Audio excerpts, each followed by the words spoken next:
Eu queria agradecer a todos. Temos conhecimento que o trânsito não está bom. Foi o Lula, ela acabou de descobrir, ela acabou de falar. No Parque em São Conrado, está tudo. Está lá em cima, cara. Entendi. Eu não sei se a gente está causando isso aqui. Somos nós. Lula, nosso presidente. Falar que era um incêndio. Mas de qualquer sorte, gente, mas agradecer a todos a presença mais uma vez, cada um. A gente tem esse hábito, né, de a cada discussão chamarem de um crítico de arte, a fim de que ele escreva um texto sobre o trabalho e depois promover uma conversa e dar a oportunidade de que esse texto seja enriquecido pela participação de vocês e tudo mais. Eu fui advertido severamente pela minha filha, eu ando falando demais, entendeu? E não dando e atrapalhando a fala de quem merece, enfim, estar com a palavra. Mas é porque nós, galeristas, temos a sorte, a imensa sorte, de conviver por um período, às vezes, importante, largo, com as obras de arte. E essa experiência não é uma experiência qualquer. No caso da Renata Tassinari, a segunda exposição que fazemos, né, Renata? A primeira foi uma exposição em que, na verdade, a mapoteca funcionou mais do que as novidades. Nós fomos lá a desenhos dos anos, sei lá, 80, 90, etc. E fizemos uma belíssima exposição. Agora não, agora nós estamos para ter a produção atual. E essa convivência faz o seguinte, a gente todo dia olha, né? Todo dia. E elas olham para a gente também, e essa conversa vai levando para alguns caminhos. Eu tenho visto, sob matéria de uma pintura de cor, que trabalha a cor, eu não vou falar das questões que o texto trata com a propriedade que o Paulo sabe fazer, mas eu me lembrei de um quadro que tem na entrada da casa da Renata, que é um quadro amarelo, do Suede, que tem é lindo quadro, com as bordas. E me lembrei e achei o seguinte, que nenhum artista levou os ensinamentos do Suede tão radicalmente, no melhor sentido que essa palavra possa ter, como a Renata está fazendo nesse momento. A questão das bordas, né, que o Suede assume lá nos anos 80, aquela coisa toda, elas aparecem transfiguradas e com uma outra potência fabulosa. Eu não estou dizendo que tenha saído dali, eu apenas encontrei isto ali também e fiquei muito impressionado. A questão, por exemplo, das cores que eu vou chamar aqui de atonais, no sentido assim de ela assume por completo, sabe? Quer dizer, não são apenas as formas, mas as cores, elas são muito improváveis. Eu estava brincando ali no trabalho da outra sala, tem tudo para dar errado, né? Quer dizer, e essas cores dão absolutamente certo num trabalho de imensa potência, de imensa densidade. A questão da opacidade, da luz, que o Suede fala muito do preto, do negro, né, Paulo? Quer dizer, o negro como alguma coisa que é opaco, ou seja, que puxa o seu olhar, e o preto como algo que reflete. Chega ao ponto do espelhamento do acrílico e da pintura ao lado, né, por cima do acrílico. Né? Essas questões, quer dizer, eu estou falando de uma maneira muito superficial e sem nenhum tipo de elaboração maior, mas eu acho que no momento de uma certa... a gente está conversando sobre isso tanto, de uma certa dificuldade da arte brasileira, da arte contemporânea mundial, de dar passos importantes, de pensar essas radicalidades como uma construção de uma linguagem que leve a que a gente possa ter novas formas de percepção do próprio trabalho do mundo, eu acho que não é pouco. Eu também não posso, vou interromper aqui, senão aí eu vou tomar um dedo da minha vida definitiva. Mas eu quero aqui agradecer muito ao Paulo, querido amigo, não preciso falar da trajetória dele, mas que escreveu um texto para valer. Estava falando com a Renata, está falando que cada vez que a gente relê o texto, a gente acha o texto melhor e descobre coisas nesse texto. Então eu vou deixar, prometo, eles conversarem à vontade.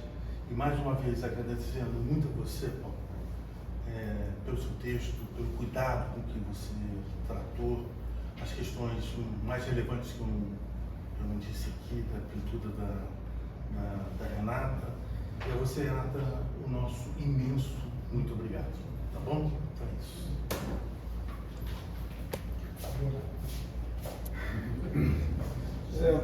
Bom, Maneco, agradeço o convite, vou escrever o texto também, o convite da Renata.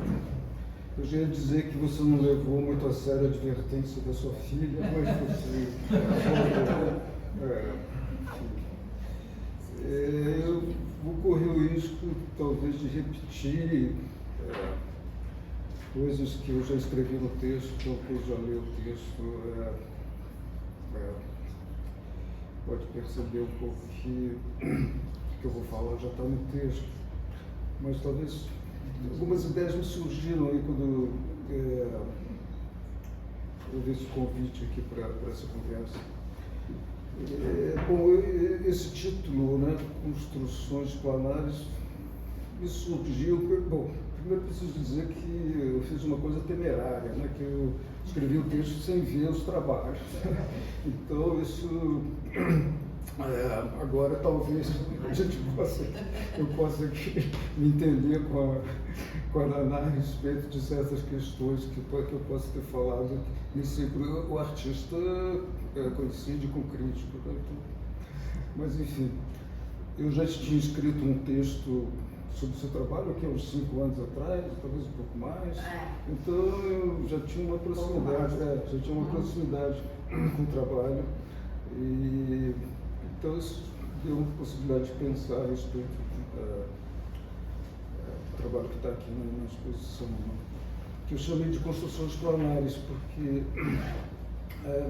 me parecia que o aspecto importante, né, desse trabalho era a espécie de articulação dessas formas, né, abstrato-geométricas. Bom, o Maneco mencionou o Suede, né, acho que a Naná se insere nessa tradição, né, abstrato-geométrica tão importante na arte brasileira.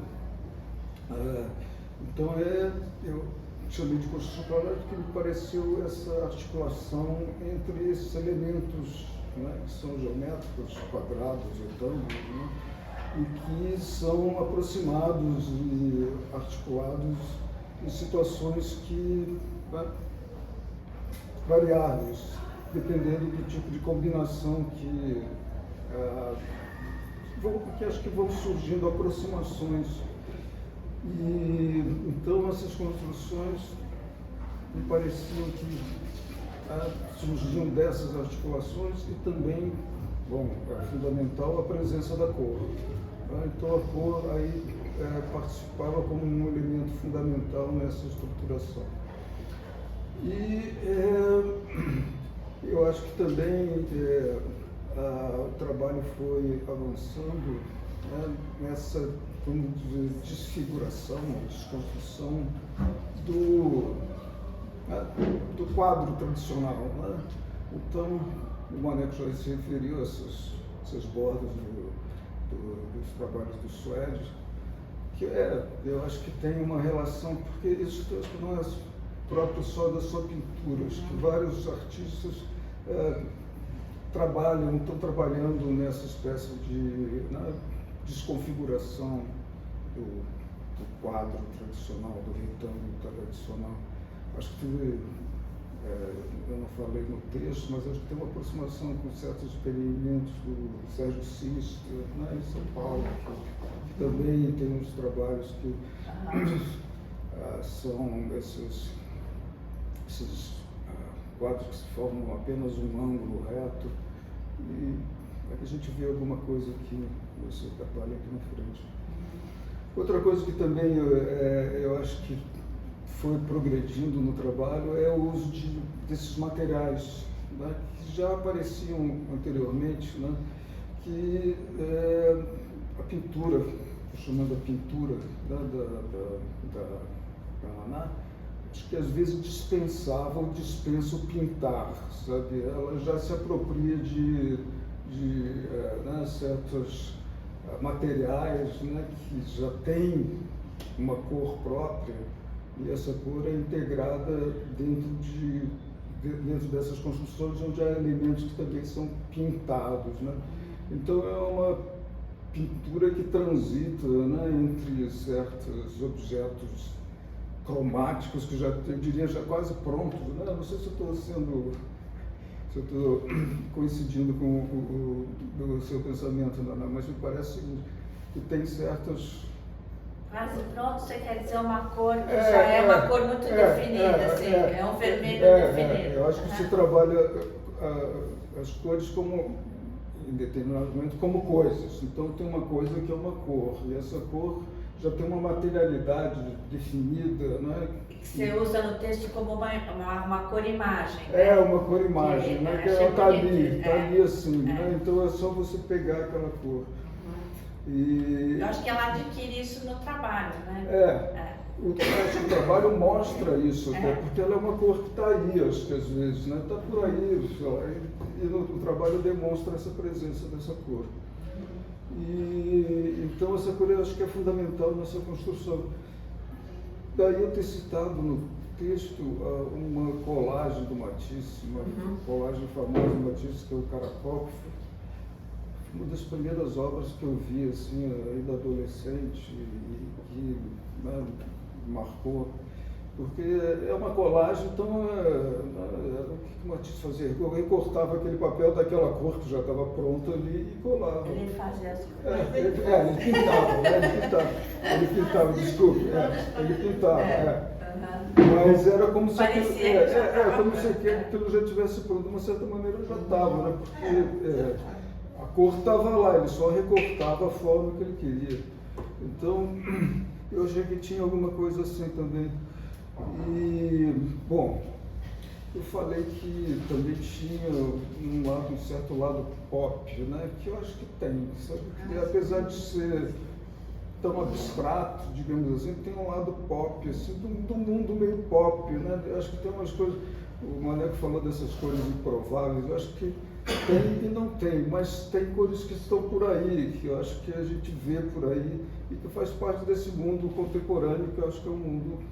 Essa coisa que você fala pop está ligado com a colagem também, sim, né? Sim. Com a ideia da colagem. Acho que isso vem desde o começo do meu trabalho. Eu trabalhava, né? Até já tem essa ideia da colagem, da cor meio colada, né? De outros elementos com colagem também, vem desde a pintura na tela, tal, até... A apropriação, né, de coisas que estão aí. Então eu chamei isso de pop porque eu acho que faz parte desse mundo contemporâneo, que eu acho que é regido por um sistema pop, digamos assim. E outra coisa que me veio também, mas isso mais tarde, foi ter um lado meio minimal, né? Da processualidade mínima, assim, que as coisas são executadas nos materiais, né? Industriais, o acrílico, enfim. Então tem um lado mínimo. E me lembrou, acho que nos anos 80, o Donald Judd fez umas esculturas que eram coloridas. Não sei se alguém viu essas esculturas. Às vezes eram esculturas gigantescas, mas eram blocos, né? Retangulares, né? Que eram divididos em formas também retangulares e cada uma delas tinha uma cor. Então, eu achei que tinha uma proximidade, né, de um continente onde o conteúdo era a cor. Que naquele texto anterior eu chamei a pintura na caixa. Pintura na caixa. Porque parecia um pouco isso, né? Você conter essa matéria cromática dentro de uma estrutura material, né, que se tornava muito visível, muito presente. Então, é um pouco isso que eu falo no texto, né, dessas articulações abstrato-geométricas e que introduzem, né, essa presença do material O material é muito importante porque ele tem umas propriedades que são, por um lado, próximas, às vezes antagônicas à pintura. Então, aqui, por exemplo, o reflexo do acrílico não é algo propriamente da pintura, né? Mas é algo que faz parte também, eu acho, desse clima pop, né? Que são os vidros, as vitrines, enfim. Então, eu acho que tem uma coisa aí que... No outro texto você até comenta, da outra exposição, do brilho, dessa coisa que tem a ver com hoje em dia, com as mídias de hoje em dia, né? Você comparou também, que eu acho que, né? Que tem mais ainda o acrílico espelhado ainda, né? Esse excesso de luz, né? Esse excesso de brilho e ao mesmo tempo a parte que é de pintura mesmo, a óleo que está em cima, já como se fosse uma briga, assim, né? Sim. Entre dois mundos, dois tempos, duas maneiras de pensar. Esse reflexo, né? O espelho, que é também os reflexos desses objetos, né? Monitores, telas, etc. Então, eu acho que essa relação com esse mundo próximo, né? Eu acho que dá um interesse, assim, particular ao trabalho.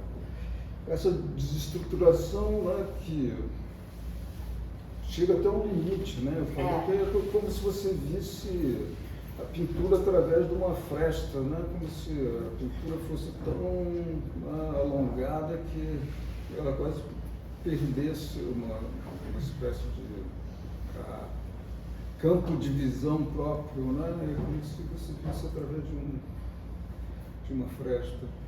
E isso também pode estar na horizontal, pode estar na vertical, então tem essa flexibilidade que eu acho que é interessante no trabalho. Né? Eu imagino que talvez você possa montar, bom, isso está montado assim, mas talvez possa ser montado de outra maneira, então, acho que essas articulações que são, tem um interesse. Que é o caráter meio de objeto, né? Isso, que você também fala, que está no limite entre o objeto e o que eu achei muito bonito no texto, que eu estava pensando, é quando você fala nessa ideia da pintura que é construída, né? Porque realmente todos esses trabalhos, eles foram feitos no desenho antes, eu bolo eles antes no papel, no desenho, eu penso na cor, eu faço tudo antes ele é realmente um trabalho construído, né? E aí achei bonito, então isso que bateu muito. E também, e é claro que depois, às vezes a cor que põe em cima, você chega na tonalidade que você quer e tal, tem a coisa, ainda tem resquícios da pintura também, né? Afinal, tem pintura a óleo em cima. Mas então eu achei muito bonita essa ideia, porque realmente é uma pintura construída mesmo, nesse sentido. E eu achei muito bonita a imagem também, que você fala da cor como imagem, né? Achei bonito isso, porque eu acho que é exatamente isso que eu quero no trabalho. Eu quero uma cor como imagem, como corpo, como, né? É o que está aí, né? A cor. Você executa? Como é que você... Então, os trabalhos são executados assim. Eu faço uma caixa transparente, de acrílico transparente, e aí eu pinto dentro dessa caixa de acrílico transparente com tinta acrílica. Várias camadas, porque o acrílico é transparente, então até fechar isso. Aí quando está seco eu fecho essa estrutura, aqui são 4 estruturas, né? 4 retângulos. Aí eu fecho, aí eu pinto de tinta óleo em cima. Essa pintura que você vê fosca é óleo, porque eu quero que tenha essa relação, justamente do brilho com o fosco. E essa é acrílico? Essa é acrílica, mas está dentro do acrílico. Sim, como diz. É tinta acrílica. É tinta acrílica.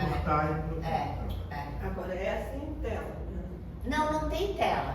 A pintura é feita em cima do acrílico, do material. Isso aqui seria... Não tem tela nenhuma. Se fosse o acrílico da fábrica que vende cor já. Não, é tudo Não, não. esse Então tá eu por cima, errei. eu sei. É uma cor É por isso não. que Não existe essa cor. Eu achava que isso você já viu um acrílico dessa cor. Não, é tudo feito.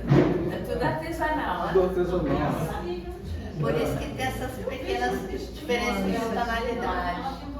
O branco é aquele branco mesmo. O branco é acrílico branco. E esse espelhado é acrílico espelhado já veio pronto. A tinta só é a cor que está fora. Agora esses com cores são todas cores. Porque o trabalho é forma e cor, né? Sim. Então é fundamental a cor que eu quero, né? Uhum. A não ser no caso desse espelhado, que eu também achei divertido esse material, que não é espelho mesmo, é acrílico espelhado, então ele dá essa coisa meio, né? Sabe? Que você não vê com clareza, né? A imagem, que também é uma coisa que eu queria no trabalho. As outras cores são. No entanto, que se reparar bem perto, tem certas irregularidades na cor, sabe? Sim. Não é completamente chapado, né? Você pintou atrás e à frente do acrílico? Ou só atrás? Aqui atrás. Aqui atrás, mas esses dois quadrados aqui são É na frente, porque isso é Não é óleo. acrílico também? Não, isso é tinta óleo. Mas é sobre acrílico. É sobre acrílico. É tinta, porque a tinta óleo, ela tem um universo de cores completamente diferente. Sua pintura engana um pouco a gente. Tem trompé, que você falou no primeiro texto também. A história do trompé, porque até tinha a coisa da madeira, né? Muitos trabalhos que eu vinha com madeira junto. E aí você faz. Esse que tem cor e reflexo, esse Então, tá por trás, assim como esse. tudo que tem brilho é feito por trás. Sei, mas mesmo esse que não tem também é por trás. Esse daqui. Não, esse pedaço aqui é pintado em cima do acrílico. Sim, assim como esse. Não, esse não. Tem Tá, brilho. esse você Já chegou vê. e eu vi o reflexo. É uma Vejo caixa, isso. né? Que eu Tá, pinto. tá. É. Não, porque daqui não vi reflexo. Depende do lugar. É, do lugar. Como Aqui ela dá tá- pra ver bem o pincel Sim, e sim. tudo, né? Eu vi até de textura de tela aí. Não, eu vi tela. E aqui também dá pra ver umas certas nuances, se olhar, e dá pra ver que não é uma placa pronta, né? E... Isso é interessante. Porque eu vi uma exposição recente do Sean Scully aqui. Scully. Mas que ele pinta sobre alumínio, bom, já pintou sobre alumínio, mas ele está pintando sobre cobre também. Eu não sei se o material de fato tem é um elemento que altera, né, a pintura sobre. Sobre alumínio, eu até estou desenvolvendo um trabalho sobre alumínio, por coincidência.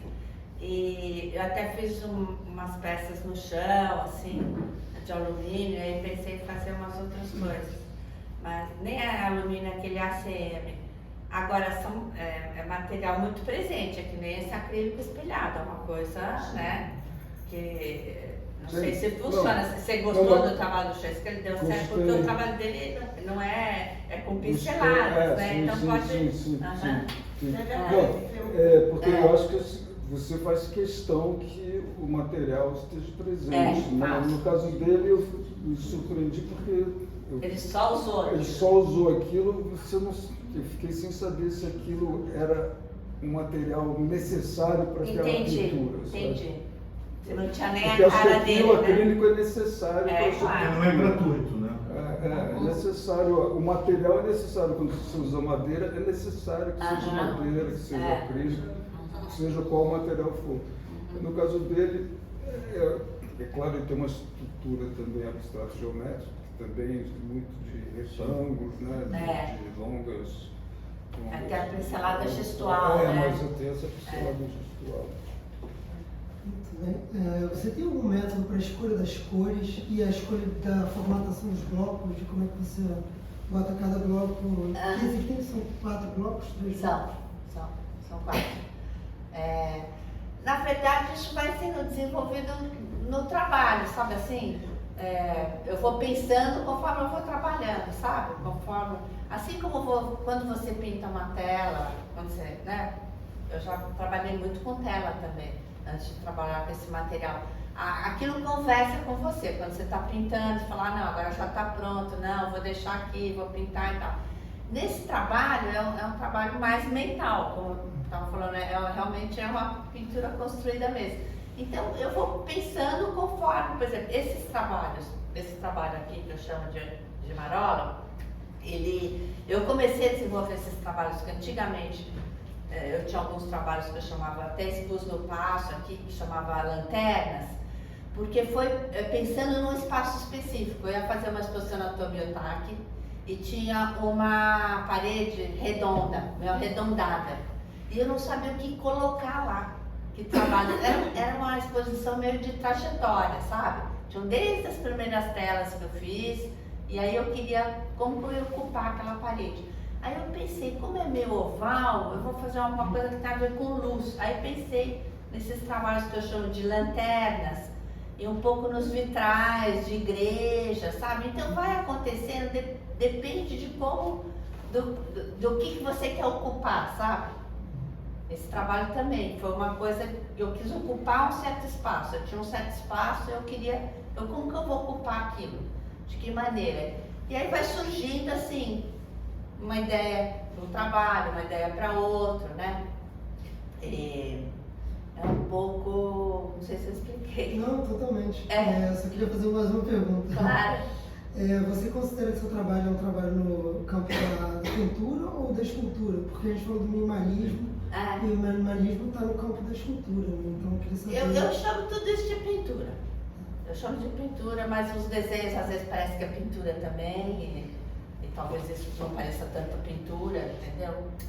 Eu, sei lá, por exemplo, você vai no meu site, tem pintura, você vai ver isso daí. Agora, hoje em dia é muito tênue, né, essa separação, né? E eu acho legal isso, eu acho interessante isso. Eu acho interessante também, desculpa eu te interromper, Imagina, mas que de certo modo tem um paradoxo, porque ele é construtivo, ele é geométrico, que remete à verdade dos materiais. Os materiais são necessários, mas não necessariamente eles são o que a visão esperaria da verdade desse material, né? Tem um certo trânsito aí, que é bem interessante, torna complexa, né, a operação. Eu acho que o que eu gosto é realmente desse limite, que eu acho que esse trabalho tem, que é o limite do objeto ou da pintura, sabe? Eu acho, isso me interessa. Então, o uso do acrílico espelhado, eu fiquei pensando aqui que você falou que é para o material ficar presente, né? Mas na realidade ele não está presente, né? O espelho é a ausência do material, é o reflexo do que está fora dele. É, o excesso. Achei engraçado isso, né? De ser uma coisa de você introduzir esse buraco no espaço. Você sentiu isso, né, do buraco? Eu achei, né? Bom, eu acho que é porque justamente o espelho é acrílico espelhado, porque não é espelho mesmo. Porque no espelho você... É interessante isso.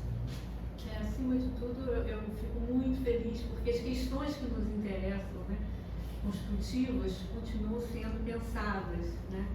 É uma pátria, é uma linha toda de pensamento, a gente se sente pertencendo, né? Eu acho que quando o Maneco falou já dessa coisa do suede, eu achei muito interessante também, porque o suede me influenciou demais no meu trabalho, né?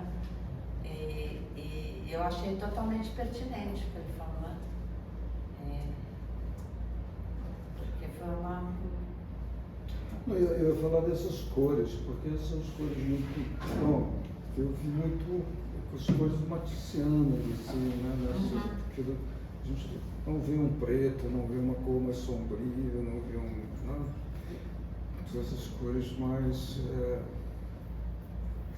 solares. Eu acho que quando eu penso em cores, eu penso assim, eu quero ver como é que é um vermelho, sabe? Qual a cara de um vermelho? Eu quero fazer as cores como se elas fossem meio puras mesmo, sabe? Como se Se bem que, sei lá, eu, aquele verde veronese, que é meio verde turquesa, não sei o quanto ele é a cara do verde, mas é um verde clássico veronese, né? Então seriam cores assim. Porque eu acho que são cores muito cores.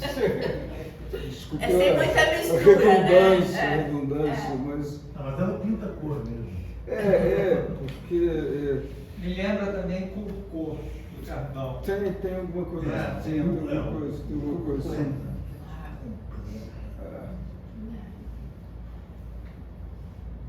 Não sei, vem da história mesmo, as escolhas, assim, né? É muito, eu não sei explicar a escolha da cor, né? Como é que surge, eu só sei que... Não, mas eu acho que tem uma certa, vamos dizer, escala, assim, cromática que você trabalha. Tem, assim, claro. Eu fiquei pensando que tinha alguma coisa de uma certa musicalidade cromática, sabe? Bonito. Acho que eu não escrevi. Você não escreveu, mas eu gostei. Fica pro próximo. Opa!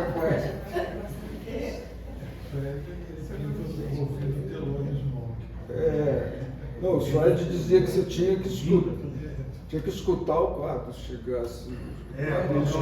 Ouvido o quadro. Tem alguma... Naná, me diga uma coisa, onde é que você estudou muito tempo com o Fajardo, né? Também, né? O Fajardo é um cara que também usa a planaridade, ele é um cara que usa fórmica nos trabalhos dele. Não sei, eu nem conheço tão bem assim o trabalho do Brasil. Conheço o Fajardo, admiro muito, mas não sou um conhecedor do trabalho dele. E agora, mas de onde vem, qual é a influência dele no seu trabalho? Ele teve mais influência mais no começo, assim, sabe? Mas quando eu frequentava o ateliê dele, ele fazia pinturas também em tela, entendeu? Ele tinha alguns trabalhos. Não foi uma grande influência para esses trabalhos, não, sim, especificamente.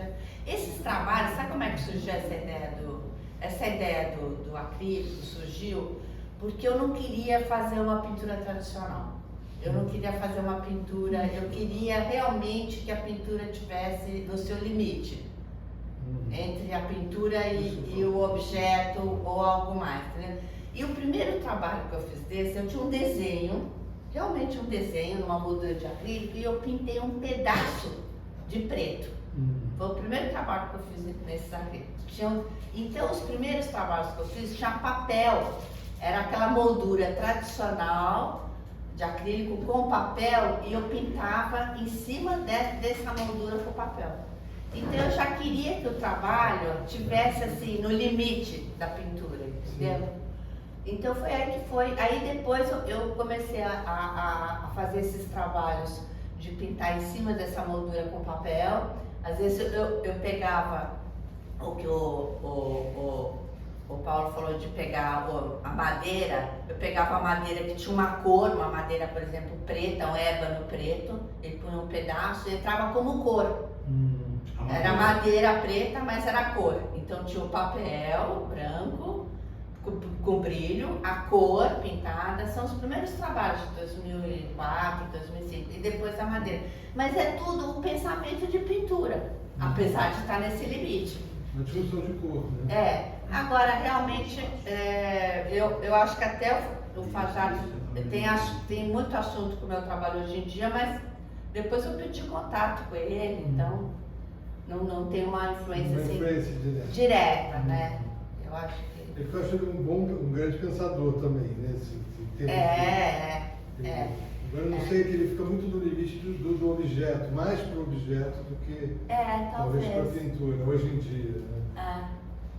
Não sei. Mas é um pensamento de pintura, os trabalhos dele também, né? Também acho. Eu vi uma grande exposição dele no Monkey, uns anos atrás, e adorei a exposição, mas perdi contato. Ele foi meu professor no cursinho. Não se imagina a trajetória dos dois, do Fajardo e do Zé Rezende. Sim,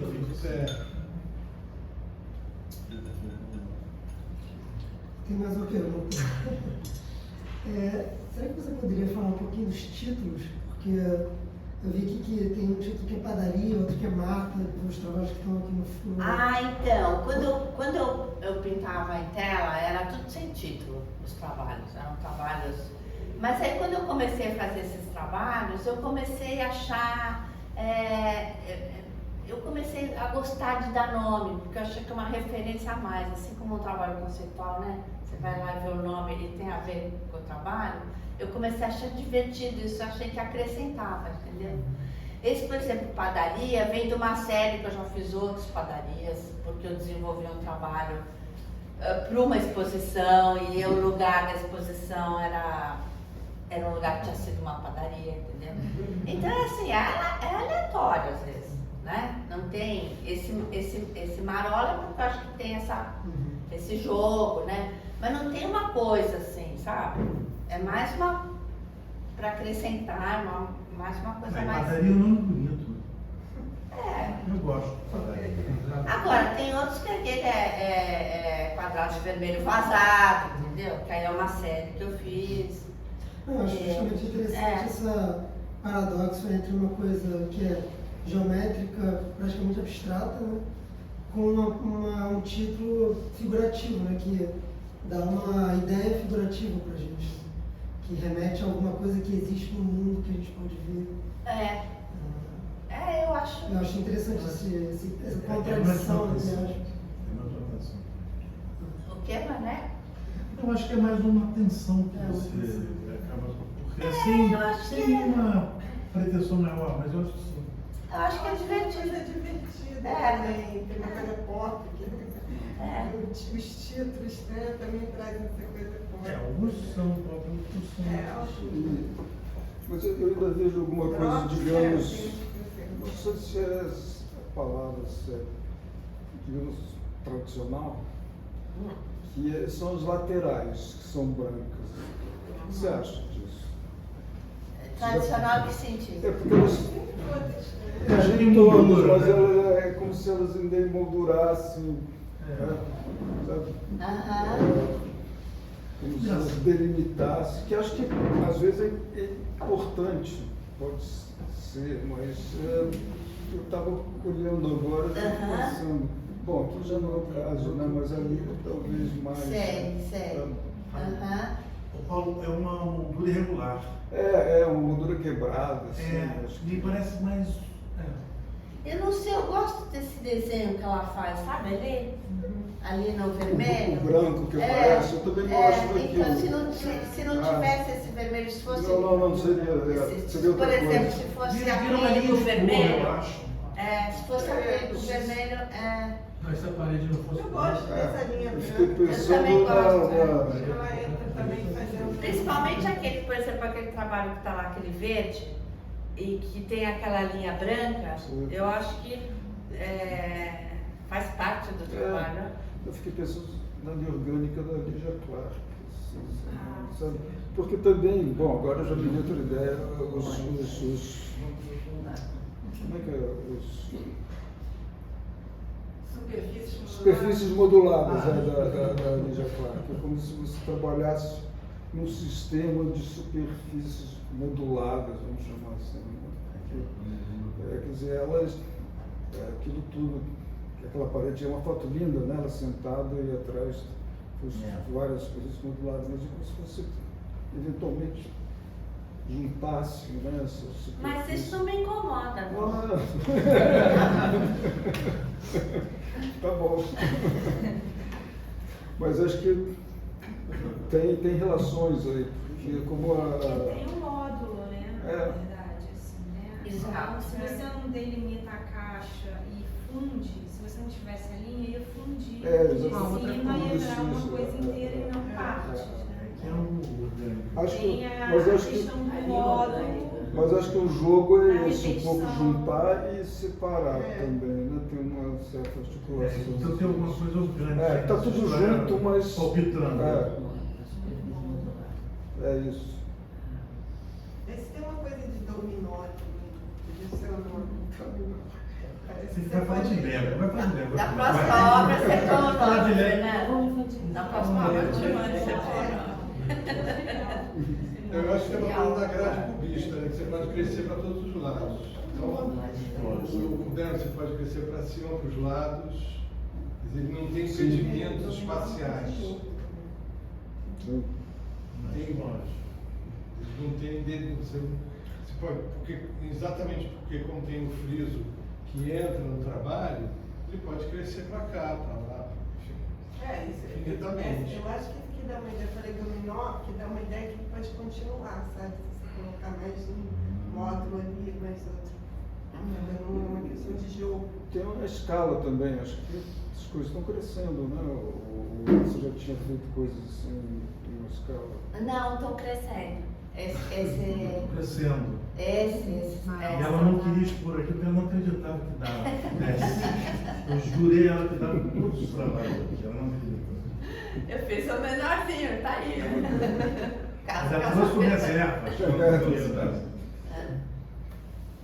Não, eu tenho alguns trabalhos grandes, maiores que esse, mas eu não tive a oportunidade de mostrar ainda, sabe? Eu fiz durante a pandemia e trabalhos bem grandes, de 2,80, mas eu não tive a oportunidade ainda de mostrar, mas estão numa escala e acho que estão nessa coisa de desintegrar um pouco no espaço, como esse daqui, né? Não sei se é desintegrar no espaço, eu acho que essa mudança de escala notada pelo Paulo é muito importante. Muito importante. Eu acho que transforma um monte de coisas. Esse trabalho mesmo, se fosse menor, é uma outra coisa. A dimensão determina tanto. E outra coisa, eu vi um trabalho muito assemelhado, não sei se é o mesmo, numa outra galeria, que eu não penso o nome, mas que é amigo, e que a separação entre um e outro determinava um outro tipo de trabalho. Quer dizer, não estou dizendo que era melhor ou pior, estou dizendo o seguinte, era um outro trabalho. É verdade. Montaram sem que você soubesse um próximo do outro.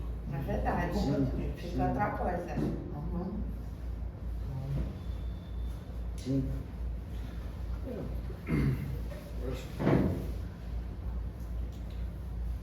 Bom, voltando também, acho que esses trabalhos neoconcretos, os monocromáticos do R5 também, que tem uma relação a coisa, a cor, o objeto, a cor, que também tem uma disposição livre, como eles são geométricos, mas eles podem estar no espaço, estão livres no espaço, não tem uma pré-determinação, a forma é determinada, mas então vejo alguma coisa assim, eu não sei se essa é a montagem certa, quer dizer, essa é a montagem do trabalho, ou o trabalho também pode exigir ou querer ser montado de outra maneira? Foi o que o Maneco estava falando. Ele já foi montado de outra maneira. Ele foi montado um pouco mais perto. E eu, pessoalmente, também prefiro essa montagem assim. Mas tem essa liberdade, sim. Inclusive, por exemplo, aquele múltiplo que está na outra sala, que são aqueles fininhos que estão em 3. Aqueles são trabalhos sozinhos, digamos assim. E aqueles, eles podem ser montados na vertical, na horizontal, junto. Tem essa, separado, né? Tem essa mobilidade, assim. Estão livres no espaço, não tem, pode estar mais embaixo, mais em cima. Inclusive aquele outro que eu chamo de beiras, né? Que tem a ver com... que é o ângulo, né? Que é o ângulo, mesmo esse também eu chamo de beira. E essa série, esses são trabalhos que dá realmente para você. Aquele você pode fazer assim, ou pode fazer assim, você pode pular lá em cima na parede, ou você pode pôr mais aqui embaixo, então tem essa liberdade assim. Outra coisa que me ocorreu agora, assim, instantâneo, é o Willis de Castro. O Willis.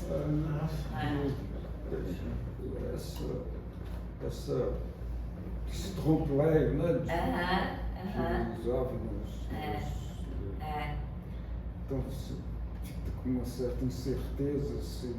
Às vezes, você, olhando aqui o branco, parece que o branco se funde com a parede, então parece que essa superfície está flutuando. Tem alguma coisa assim dessas ambiguidades. Né? Boas referências. Sim. Excelente. A Renata está chateada, né? Tem Hélio, a gente vai olhando. só. Ainda bem que Matisse Está numa companhia. Eu tenho uma curiosidade. Você tentou alguma vez destacar esses trabalhos da parede? Nunca. Eu estou tentando agora, na verdade. Estou tentando fazer umas outras coisas, mas também no começo ainda. No chão, assim, dando uma outra cara. Você já está um passo adiante. Porque minha cabeça é escultor. Ah, sei. Ele quer transformar os outros cultura de qualquer maneira. Mas eu gosto justamente do limite. Acho bonita essa história do limite, né? É pintura, mas tem um certo volume, né? Eu acho é o que mais me interessa.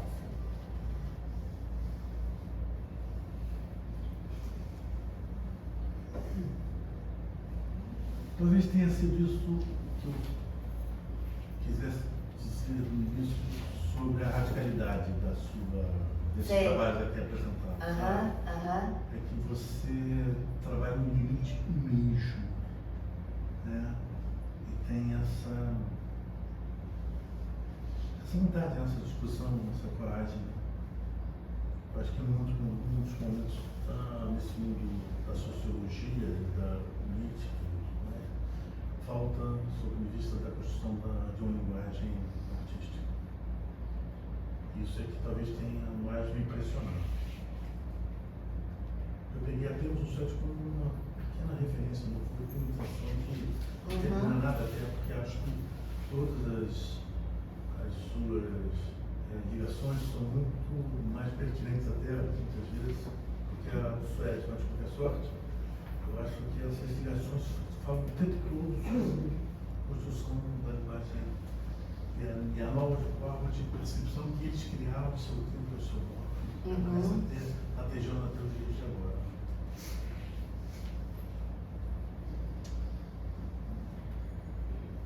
Eu acho esse trabalho muito escultural. Eu acho muito. Eu me lembro do Donald Judd, que ele tem aquele L que ele coloca no espaço e ele muda o L, ele bota de lado, bota de frente, bota de... E aí você tem a impressão de que é do Morris, que é da mesma época. O Morris, que você tem a impressão que ele tem tamanhos diferentes.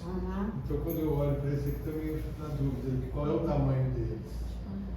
Porque isso me embaralha um pouco o sentido de dimensão, entende assim? Isso é interessante. Eu acho bem interessante. Além da cor, além do acho bem legal. É interessante desse que é uma reta que provoca curva, né? Ele traz uma leitura de curva e uma superfície que é absolutamente real. Muito bonito isso. Obrigada.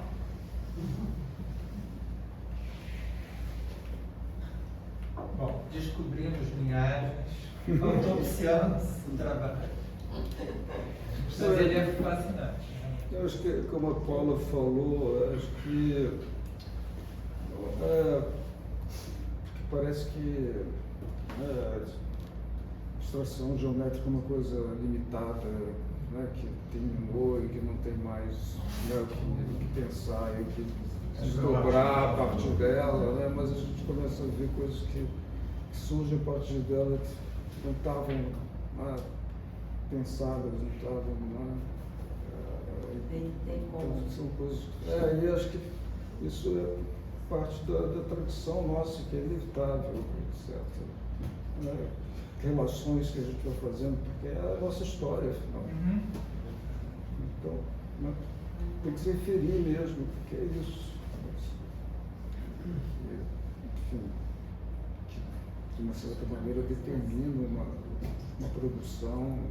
A gente está falando de nomes aqui, né, que fazem parte, estão aí ainda, né? Acho que depois eu poderia falar de outros, Sérgio Cismas, Paulo Pasto, Beth Jobim. Então tem um conjunto de artistas que Essas questões. Essa tradição deixou resíduos aí que estão ainda em ação, estão ativos. Acho que é um pouco isso. Eu sinto nesses trabalhos uma vontade de brincar com as cores, ou investigar as cores, ou estudar as cores, a relação entre elas. Eu fui uma exposição recentemente do Joseph Albers e me lembra um pouco, assim, apesar de ser bem diferente, mas me lembra um pouco essa relação essa relação cromática, como é que as coisas funcionam entre si. E eu fiz pensar um pouco nisso. Eu acho que a essência do trabalho é a relação de cores e a forma, né? A forma, a cor é o que meio a essência, mas a cor é muito importante mesmo. É fundamental, assim, no trabalho do Kelly, por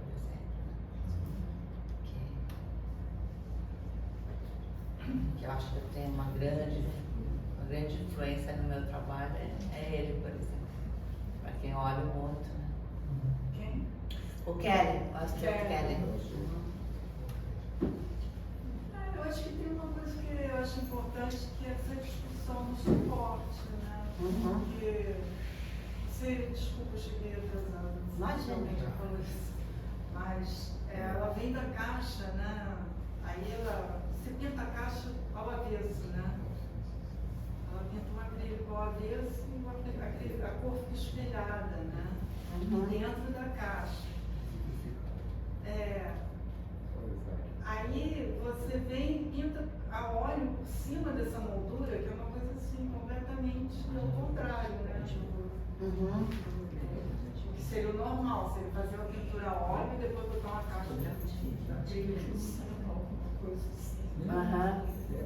E isso, a cor vai adquirindo propriedades diferentes, né? Além de você estar também fazendo uma proposta mais escura e tal.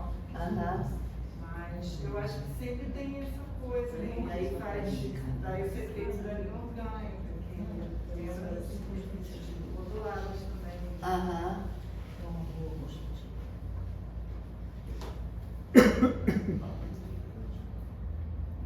É isso mesmo, Beth.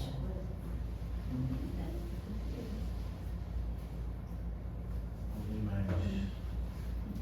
Não, porque essas conversas, quando elas são boas, elas são, às vezes, intercaladas por silêncios. Faz parte. O silêncio é importante. Cada um vai elaborando. O silêncio é importante. Porque elabora, aquelas perguntas surgem, então eu tomo o maior cuidado para não interromper antes. Muito silêncio.